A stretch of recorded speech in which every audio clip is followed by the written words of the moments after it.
Welcome to 35 West. I'm Chris Hernandez-Roy, Deputy Director of the Americas Program at CSIS and co-host of the 35 West podcast. With how professional the Mexican government. Are we ready? I don't think. Reform trends in Argentina. Right. And that's what happened. Role at all in the NAFTA negotiations. Welcome to 35 West. I'm Chris Hernandez-Roy, Senior Fellow and Deputy Director with the Americas Program at CSIS and the co-host of the 35 West podcast. In the days since my discussion with Vincent Rigby was recorded on March 14th, the Canadian government has announced that it would review its decision to purchase 88 F-35s from the United States, signed a contract with an Australian company to help with Canada's NORAD modernization, and was reported by the New York Times to be in advanced talks with the European Union to join the bloc's military-industrial buildup, which would allow Canada to be part of building European fighter jets and other military equipment at its own industrial facilities, lessening its reliance on the United States. These defense decisions are further consequences of President Trump's tariff and annexation threats against Canada, weakening the bonds between the two historical allies. Now, on to the podcast. Long viewed as a relatively stable region whose inhospitable nature made cooperation paramount even at the height of the Cold War, the Arctic today is at an inflection point. Climate change and the reduction in sea ice is opening new shipping routes and making it easier to tap the Arctic's natural resource wealth, especially critical minerals. This, along with heightened geopolitical tensions caused by Russia's invasion of Ukraine, is transforming the Arctic into a new theater of competition. Revisionist powers China and Russia are stepping up Arctic operations, with Russia reopening Soviet-era military bases in the Arctic and modernizing its northern fleet, and China declaring itself a near-Arctic state and seeking to expand its polar capabilities with new icebreakers, submarines, and efforts to develop dual-use infrastructure. At the same time, the Trump administration in the United States has repeatedly stated its intention of acquiring Greenland. For Canada, a country where the Arctic represents 40% of its territory and 75% of its coastline, the changing Arctic presents new challenges and opportunities. The Northwest Passage will be free of ice in the summertime by the 2050s, opening up a valuable commercial route and also a strategic vulnerability. Melting snow and ice will make it easier for the country to tap into its critical minerals. Canada's Arctic airspace also remains the northern approach to North America, which must be protected against possible ICBM and other aerial attacks. Yet Canada's sovereignty over its vast Arctic territory is exercised by only a very small military presence on land and occasionally at sea.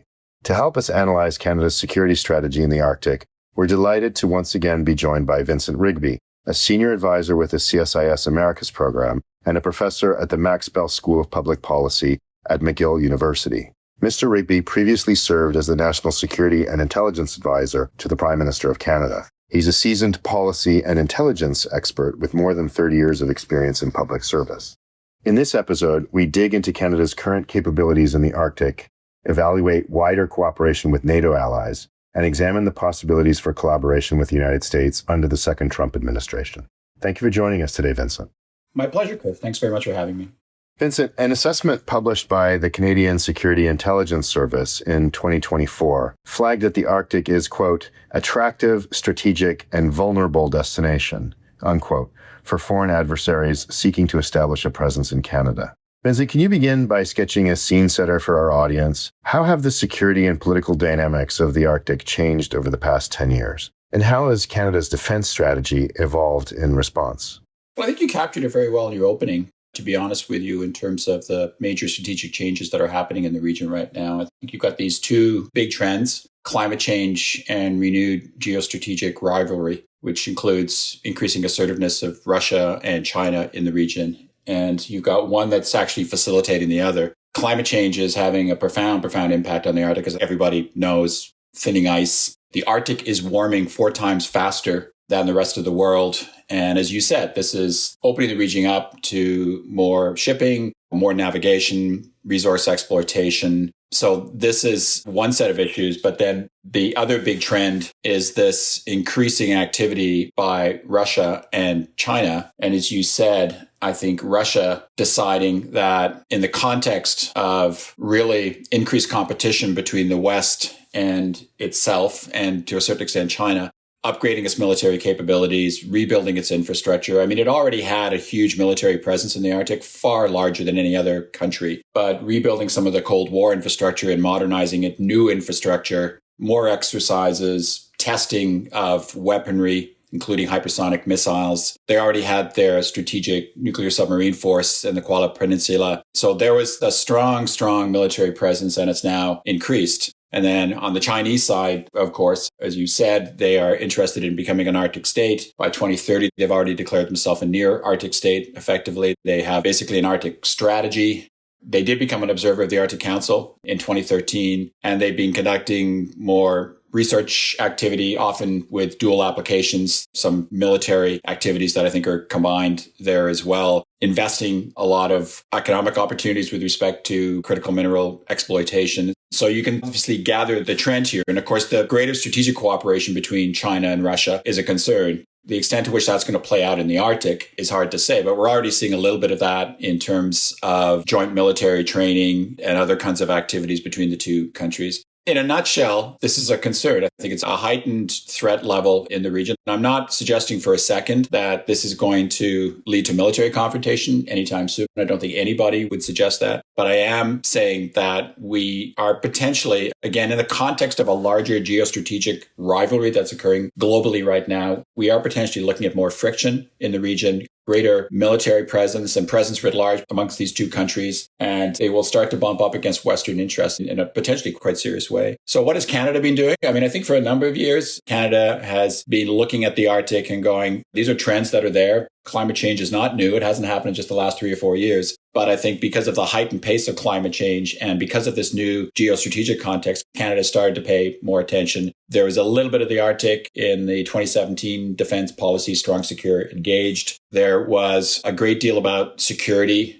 in the Arctic and Northern Policy Framework that appeared, I think, in 2019, 2020. And then we also recently had a new Arctic foreign policy that was unveiled by Minister Joly. This was earlier this year, I believe, which talked a little bit about these rising tensions and the rising threat levels. But the big game changer, I think, was the most recent defense policy update. So this is the update to Strong, Secure, Engaged. Came out in the spring of 2024, Our North, Strong and Free. And what's interesting about this document is that for our defense policy, it's essentially got an Arctic focus. It's really quite a decisive turning point from a policy perspective, at least. We'll see in terms of the capabilities and actually becoming operational. But it puts the North, it puts the Arctic front and center for Canada's defense policy. They're still going to have expeditionary capability. They're still going to do other things in the world. But defense starts at home, and defending our territorial integrity, defending our Arctic, given the emerging threats, and given our relationship with the United States, needing to work closely with the U.S. in the Arctic, that policy, as I say, really puts a new lens on the Arctic and puts it up very prominently for the government in terms of a priority from a defense perspective. So it was a big change, I think, for Canada in terms of its focus on the Arctic. Well, you've actually anticipated my next question, which was going to be about the defense policy update. Our North, Strong and Free, quote, a renewed vision for Canada's defense is the full title. But first, a modern, strong military in Canada with a strong presence in the Arctic and guarding the northern approaches is obviously valuable to the United States, as it can then dedicate more of its resources to other theaters of geopolitical competition. And so this defense policy update, as you've just said, really puts focus on the Arctic more than previous policy documents coming out of the government. And it talks about investments of up to $73 billion over 20 years. The paper talks about, new maritime sensors, airborne early warning aircraft, satellite ground stations, and something they've called Northern Operational Support Hubs to be built in locations in the Canadian Arctic and subarctic. Do these investments really begin to address the defense needs in the Arctic? Is this an initial investment? Is it enough? Well, it's a great question. And I mean, what I'd say first is that it's great to see these things on paper. And I'm a policy wonk, and I drafted a few policies in my day, including at national defense. So I always like to see the policy framework, and I like to see the capabilities and the actual platforms announced as part of that bigger strategy. But they're only words at the end of the day. And I think one of the themes in Canada when it comes to the Arctic is over the years, and when I say over the years, I mean over the decades, going back probably 100 years, there's been a lot of rhetoric by Canadian governments when it comes to the Arctic. I wrote a piece recently in Canada Among Nations, the most recent volume on national security, and co-edited the book with Norman Helmer and Phil Lagasse.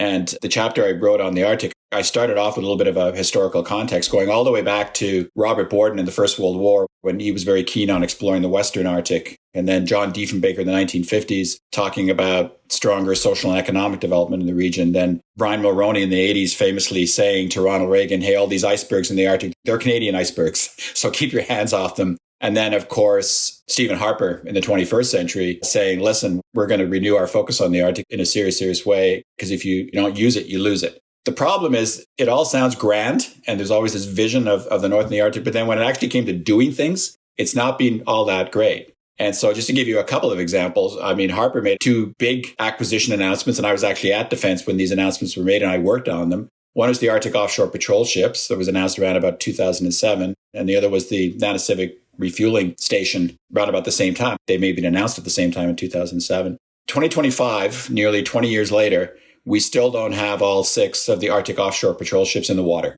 It's been that long. I think we're about to get the last one in the water soon. There have been all kinds of technical problems with the ships, and it's been a procurement nightmare. The Nanisivik Refueling Center, which was supposed to be primarily for the Arctic Offshore Patrol Ships plus other government vessels, it is still not functional. The most recent news coming out is that it's not going to be functional anytime soon. The government that was helping build the infrastructure has gone under. There have been all kinds of contracting issues. There have been all kinds of delays. And so that refueling center, which is just off the Northwest Passage and is absolutely critical for the functioning of our naval vessels in the region, is really a non-starter. And so again, 20 years later. So I just cite those 2 examples, and there are others as well, including NORAD modernization and getting along with that. We, the government, makes these announcements, but then don't really follow up. I'm coming back to your question, believe it or not. But to answer that, is this a start? Well, it's all going to be in the implementation and how fast we move. And I think one of the complaints you often hear from Canadian commentators and from the U.S. government as well is that the Arctic is supposedly a priority for Canada. They talk about it, they say all the right things, but they don't actually do anything. And there was a leak in the Washington Post, you'll recall, Chris, early in 2023, where I forget where the leak was from, but it was somewhere in the Pentagon, in DOD. And it referred to Canada in the Arctic as, again, they talk a good game, but we don't actually see them doing much. And so what are they going to do now? So these are all great capabilities they've announced. They're needed without a doubt, but they need to get moving, and they need to move fast, and they need to make that political commitment. So there have been some good signs. I mean, I noticed that Minister Blair announced the locations of the 3 operational hubs just in the last week or so. So that means that at least we've got some locations. So we've got a little bit of progress. The announcement of the purchase of helicopters, and they specifically cited in that announcement the first tranche of the money that these helicopters will be used to possibly take part in recovery missions for downed F-35 aircraft when they're up and running. So that's a good sign. And that's what we got to do. We got to move fast. Because the problem is, by the time often these capabilities and these platforms are actually operational, it's 10, 15 years later. It's just so much wasted time. We need to move now. The threat is there now, and it's rising. We've always had a problem with procurement in this country, as you know, and military procurement is a bit of a nightmare. So I do get concerned that document, the strategy looks really good, but I really don't want it to become just another policy document that gathers dust on the shelf. And then 10 years later, we assess it and go, nothing ever happened. So to answer your question, we'll wait and see as to where it's going to go and whether it's just a start or whether it's a finish. I mean, to answer that question, I think it's a good start. I think we need to do much, much more. And we'll probably get into that a little bit in terms of infrastructure, et cetera. But I think we are probably going to have to do more beyond this policy in the not too distant future. So that's a very long answer to a very straightforward question. Well, let me expand on that a little bit. You say we need to do more, or Canada needs to do more. With the Northwest Passage, as I said in the introduction, projected to become navigable without icebreakers in the summers by the 2050s, do northern operational support hubs, are these things sufficient to guard against intrusions by geopolitical rivals into the Northwest Passage? Or do we need something a little more robust on the approaches, both ends of the approaches to the Northwest Passage, like permanent year-round bases there? Not simply things like Nanisivik that you mentioned earlier, the naval facility, which is still not up and running and is not even 4 seasons yet. Again, it's a good question. And that's why I say it probably is just a start and we are going to have to do more. You made a great point at the beginning. I mean, this is a huge stretch of territory, right? It does make up 40% of Canada's landmass, 75% of the coastline. I think it's something like 9 million square kilometers of land and maritime area that we have to cover. We have literally in the Canadian Arctic about 350, 400 permanently stationed Canadian Armed Forces personnel. So think about that, 350. And we have a handful of aircraft. I think we have 4 Twin Otters and, a little bit here and a little bit there. A lot of the stuff is based in the south and has to be deployed to the north if there ever to be an emergency. So yeah, this is a bit of an issue. We have the Rangers and they're going to be expanded. By how much, I don't know. The Rangers are a critical asset. They're important, but they're not going to solve the problem. I mean, I think you need permanent Canadian Armed Forces personnel up there and probably in permanent bases. So the Conservatives have announced that they would look at creating a base at Iqaluit. That's interesting. I don't know if Iqaluit would be the place that I would choose personally. Your idea of having something closer to the Northwest Passage is maybe not a bad idea, but you are going to have more of a Canadian Forces personnel, both in terms of numbers and in terms of capability, if you want to get really, really serious about it. Harkening back to what Stephen Harper said, use it or lose it. Well, it's difficult to use it if there's nobody up there, which leads to my second point is that it can't just be the Canadian Armed Forces. I mean, for the Canadian Armed Forces to operate up there, they've got to have the infrastructure. And in order to have the infrastructure and other people living up there, you need to have social and economic development. I mean, I told you how big that space is. There are 150,000 inhabitants in our Arctic northern space, and a vast majority of whom are Indigenous peoples. And so we need to build up that presence as well in terms of the social economic development piece and providing the infrastructure for the Canadian Armed Forces to go up there. And other government departments, quite frankly, as well. I mean, Coast Guard's got to play a role here. Public safety's got to play a role. This has got to be a whole of government, the whole of Canada approach. We've got to work closely with the territories. And it's not all about the military. I think military is front and center, but it's not purely a military issue if we are going to expand that footprint. I think in Russia, they've got something like 2 million people in their Arctic region. So compare that to ours, it's quite something. This is perhaps a self-interested question, given that you and I, along with my colleague Henry Ziemer, have written about the following issue. But in terms of real capabilities, Canada needs submarines. Its submarine fleet consists of 4 aging diesel-electric subs that are, almost 40 years old and are way past their prime. As Canada's studying suitable replacements, it's ruled out the option of nuclear-powered, not nuclear-armed, but nuclear-powered submarines, which seem to be sort of the ideal platform for quickly patrolling vast distances and operating under ocean-covered ice. Do you think that conventionally powered submarines are still the best option for the Canadian government to explore? So it's always interesting, right? I've written a number of, in the 30 years in government, MCs, memorandum of cabinet, and you always give options, right? In terms of here, government, you can do X, Y, or Z, given the circumstances, given the threat environment, whatever the case may be. And I'm sure that when the Canadian Armed Forces and the Department of National Defense presented the options, there was a nuclear-powered submarine option. And I suspect that in the consideration section of that option, there was a long discussion about cost. And they probably would have had some estimate of a price tag. And I suspect the government would have looked at that and their hair immediately went on fire. It's an expensive proposition, nuclear-powered subs. My big reference point is the Australian case under AUKUS. And again, Chris, Henry, we wrote about this, as you said, for CSIS. I vaguely remember, I think it was somewhere in the neighborhood of $250 billion US. Can't remember over how many years. If anything like that was put before the government, sticker shock in a serious way. We toyed with getting submarines back in the 1980s. You may recall that we produced a white paper in 1987, just before the end of the Cold War, where we were going to buy nuclear-powered subs. Went into the department in 1994, and I remember talking to the author of that document. It was the Assistant Deputy Minister of Policy at the time, a job I later after him, and he recently passed, Ken Calder, very recently. Very, very sad, great man. And him telling me about the debate over the nuclear-powered subs in 1987 when the Cold War was still on, and the price, the fact that there were rumors the U.S. wasn't all that keen about Canada operating nuclear-powered subs in the Arctic.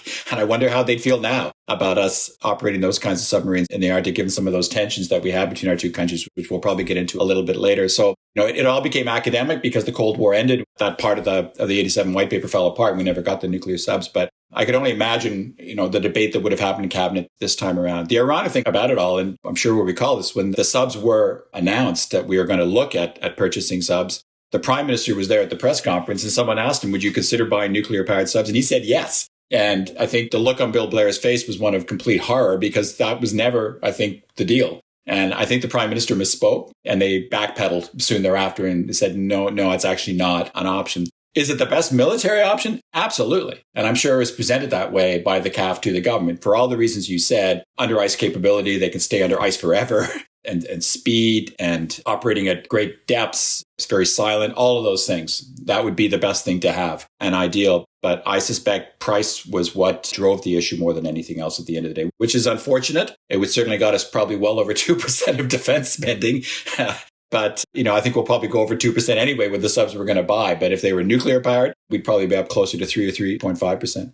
My concern over this issue has always been, are you spending still a lot of money on something that's not going to fulfill the mission that you really need it to do? And in the long run, wind up spending more money because what you've bought is just not suitable. But in any event, you talked about infrastructure in the Arctic a little bit. And again, Henry and I published a policy brief recently on critical minerals, calling for the U.S. and Canada to collaborate more closely for the development of these materials, which are necessary for national security, in addition, of course, to consumer goods. But our report identifies a severe lack of infrastructure in the Arctic as both a challenge, but a potential opportunity to create possible triple-use infrastructure. Mining projects could help reduce supply chain risks, close gaps in security and sovereignty in the high north, while at the same time providing development and economic opportunities for Inuit communities. Vincent, how do you think Canada can create an appropriate incentive structure to spur development of triple-use infrastructure that would benefit mining, Inuit communities, and Canada's defense needs in the north? Well, you're looking at it through the lens of critical minerals, which absolutely essential. There's no doubt about that. But I've looked at this more broadly, and that is a defense. That's certainly the case. But more broadly across the defense spectrum, I think that in order, as I said before, for us to have more of a defense presence in the north, we need that social economic development. We need that infrastructure. And so I think it comes down to the government providing a lot of the incentive in terms of defense initiatives. So going outside of critical minerals, if you don't mind, simple things like broadband to ensure suitable communications for the military. There have already been a couple of examples, I think, where you've had the military working with local providers, local communities, with the territorial governments, where you do have dual application at the very least. So civilian purposes, but also for the military, laying of fiber optic cables, those sorts of things. And I think NORAD modernization is probably another example where I know that the military has been working very closely with Indigenous groups to provide employment and to work together in terms of some of the technology that's going to be, I think, incorporated into the NORAD modernization project. So I think we need more of that. And that's actually highlighted in our North Strong and Free, that the CAF are going to have to work more closely with Indigenous communities and with the territorial governments to make sure that what they do on the military side has application on the civilian side, and vice versa, that when stuff is being done on the civilian side, it actually helps the military. I mean, just building hospitals and schools, local infrastructure is going to be useful for the military. Just building up a civilian presence in the north is going to be very, very helpful for the military. It's very difficult for the military to go up there on their own and establish a community and a military base. They need that supporting structure around the base, people and service providers, all kinds of things like that. So this has to be both sides working together, civilian and military, and moving forward in that regard. And I think that seeing that in the policy and seeing that identified as a priority and seeing some of those practical examples that are already out there that hopefully we can build on, I think that's a way forward. Is it going to happen fast? No, because we've been talking about this for years and years and years. This is where, again, commentators get a little frustrated. And I think even people inside government get a little frustrated that we can't move faster. It's going to take some political will at the end of the day to get this stuff moving a little bit faster. You've got stuff coming out of the defense policy, but the broader Arctic and Northern Policy Framework, which deals with the domestic piece with ISC, Indigenous Services Canada, and other domestic departments. Then you've got the Arctic Foreign Policy. This has to be integrated. This has to be whole of government. It can't just be the military driving all of this on its own. There's got to be lots of cooperation across government, lots of cooperation across the region in terms of local private sector, the territories, and the municipal governments as well. Speaking of speed and NORAD modernization, 3 years ago in 2022, the government announced a $27 billion investment over 20 years to purchase and to install over-the-horizon radars and better systems to detect hypersonic and long-range cruise missiles. But some of the steps to be implemented, as the budget indicates, are over 20 years, which is a significant time frame. What can Canada do to accelerate the implementation of NORAD, which is not only important, of course, to Canada, but critical for the United States?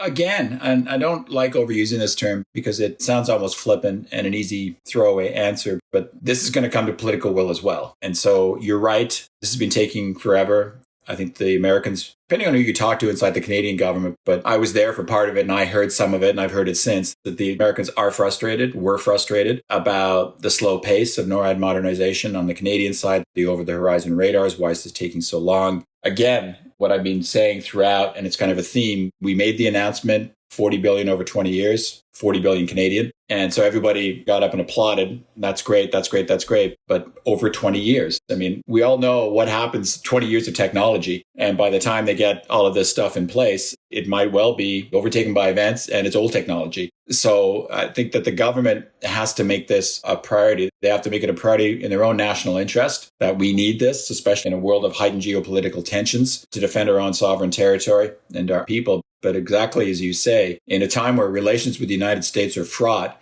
this is an area where we can actually pony up to the bar and say to the Americans, we're really helping you here. And not only have we committed 40 billion Canadian dollars, but we're going to really speed up the pace. We're going to do X, Y, and Z. We're going to allocate additional resources to implement it.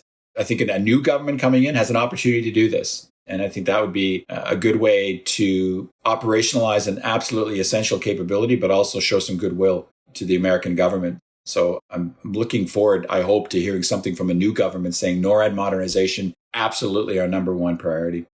There have been reporting around recent discussions about Canada joining the U.S. in a continental missile shield, something that's been floated in the past that Canadians have long resisted. Given the tariff war that President Trump has launched on Canada and his rhetoric around making Canada the 51st state, how will this impact defense coordination and cooperation between the United States and Canada on the Arctic, and even more broadly on defense issues in general? Do you think that further cooperation is even feasible at the moment, especially when there's also talk about the U.S. withdrawing intelligence cooperation? Why does the U.S. seem to be signaling a desire for more cooperation with Canada on the one hand and threatening less cooperation on the other? If you had the answer to that question, that would be extremely helpful, because that's the $64,000 question here. We need you to do more. And at the same time, we're going to swallow you up and take care of you, so don't worry about it. It's difficult to figure out. And in the hour of the day, we don't know what President Trump is going to say next. I mean, the Arctic is a perfect example. The Arctic can be a tremendous opportunity for us to work very closely with the United States. And I think that's where we would like it to go. You came to a conference that I hosted at McGill a couple of years ago on Canada, United States, and Arctic, where we looked at ways the two countries could actually converge their interests and do stuff in the Arctic. And there are lots of opportunity. I mean, I've already mentioned NORAD modernization, but there's been talk of joint military bases on our side that we could possibly look at, increasing our presence, doing more joint operations, all kinds of things that we could do in the Arctic. And so that would help the United States at the end of the day. But it's difficult when you've got a president, as you said, who's also saying, we'll annex Greenland and the Arctic is kind of ours. We'll take care of it for you. There's that old cliche that you can pick your friends, but you can't pick your neighbors. No matter where the relationship goes, whether the United States government continues to push our buttons or the Canadian government turns around and says, screw this, we can't deal with this anymore. We're going to look at diversifying our defense interests. We're still going to share a continent at the end of the day. We're going to have to figure out a way, pending our annexation and becoming the 51st state, to make this work. And where are those opportunities? So I would say the Arctic is a good place to start. You mentioned Iron Dome and ballistic missile defense. I was on the Canadian ballistic missile defense negotiating team back in 2003, 2004, where we came this close to signing on to BMD. And then we kind of pulled the rug out from under you at the last minute. I see that as still an opportunity. And again, to go to President Trump and say, you're looking at a ballistic missile defense, it's going to be pretty hard to do it just for the U.S. It's kind of got to be continental in scope to make the most sense. We can help you, just like we help you in NORAD, at least with the warning aspect on the NORAD side. So what more can we do? So we've got to be innovative in how we can still work together. I know it's going to be hard right now when we're talking about all these economic tensions and tariffs, but both countries are trying to build up their defense industrial base in a dangerous world. We've got, I think, the Department of National Defense now, teams working on a Canadian defense industrial base. A big component of that has surely got to be how Canada and the U.S. can become even more integrated in terms of defense procurement. I think we purchased somewhere, off the top of my head, in the neighborhood of 70% of our equipment from the United States. Well, how can we streamline those supply chains and procurement and help you? I mean, at this point in time, I think a lot of people in Canada are probably thinking we've got to develop our own supply chains and look at diversifying our procurement and buying stuff from other places. You've heard all the stuff about the F-35s recently. Now we should cancel the contract and, buy Swedish fighter aircraft or whatever the case may be. But I see it as a time to actually seize the opportunity, see how we can work together. We got to be careful here, right? Because there's a short-term and a longer-term problem. The short-term, I think there's a natural reaction on the Canadian side to go, given everything that President Trump is saying right now, we're going to have to go our own way. You're not giving us a choice. We got to hedge our bets, so we'll start looking at other options we can do without you. But 4 years from now, I don't know it's ever going to go back to the way it was, but it could go back to being somewhat similar to the way it was. And we don't want to forego interoperability with the United States and our ability to operate with the U.S. in the field.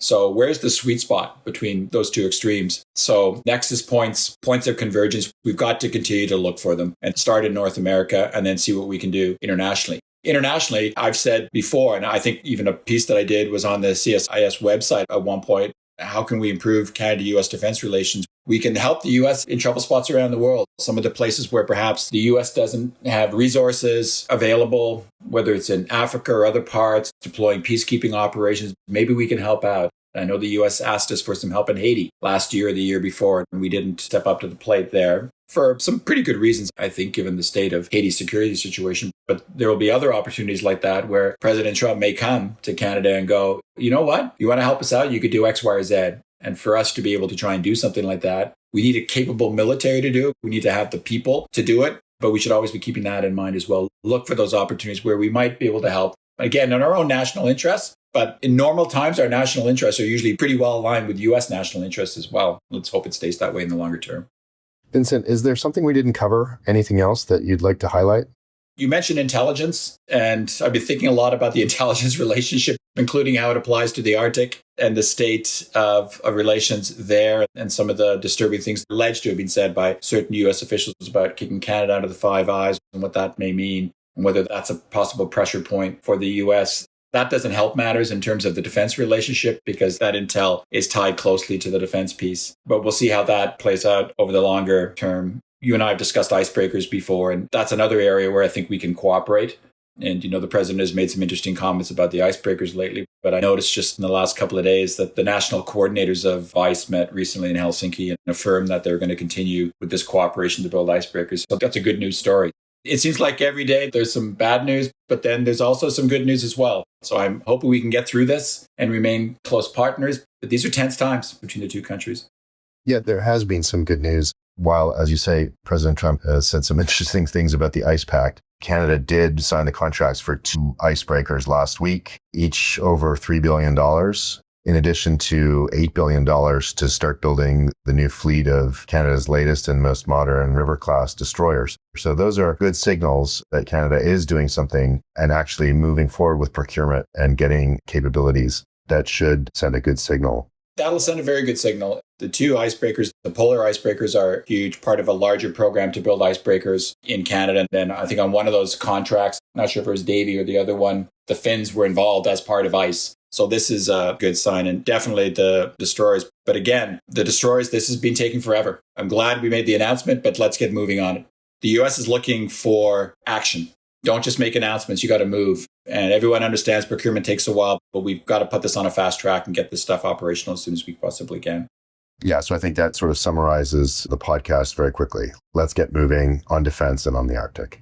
Vincent, thank you so much for joining us once again on 35 West. We really appreciate you taking the time to speak with us and look forward to future conversations. My pleasure, Chris. Thanks so much for having me on the show. And that's it for this week's edition of 35 West. We hope you enjoyed listening and that you'll stay tuned for future episodes.